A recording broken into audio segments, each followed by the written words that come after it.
Let's set the scene. It's the late 2000s, you just got home from a day with your mates at school. You get home, throw your school bag down, and sitting there on your desk is a Sony Ericsson. Ready for any of your mobile communication needs, it'll always have your back.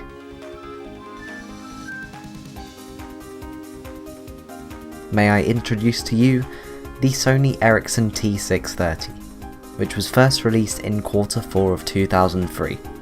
But in today's video, instead of focusing specifically on the features of this phone, we're going to be seeing what it used to mean to people.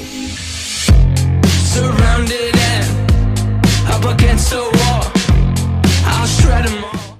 I can still remember a time when every teenager was walking around with a Sony Ericsson, the greatest flagship phone to own it at the time.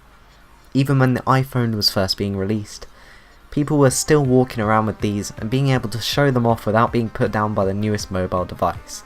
Obviously, this wasn't the only form you could get an Ericsson in. Many different models were released in all shapes and sizes, and some even adopted the early transition of touchscreens, before Sony Ericsson disappeared as a popular phone brand and was replaced by the Sony Xperia line of phones. In all honesty, the glory days of these phones are just a distant memory now, and whenever I hear that classic ringtone, it triggers a throwback to a time when I would spend most of my days playing Club Penguin on our HP Touch Smart. How I wish I could just go back to those times.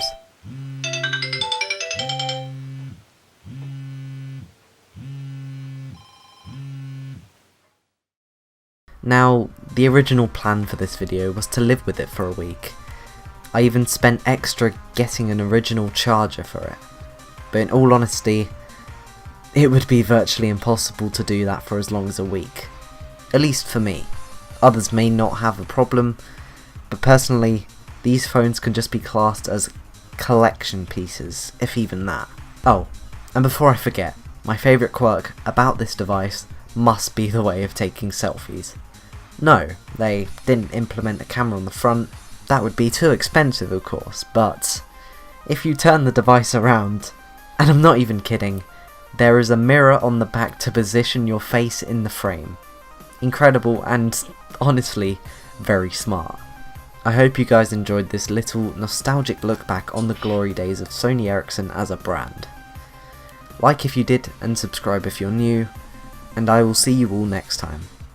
Goodbye.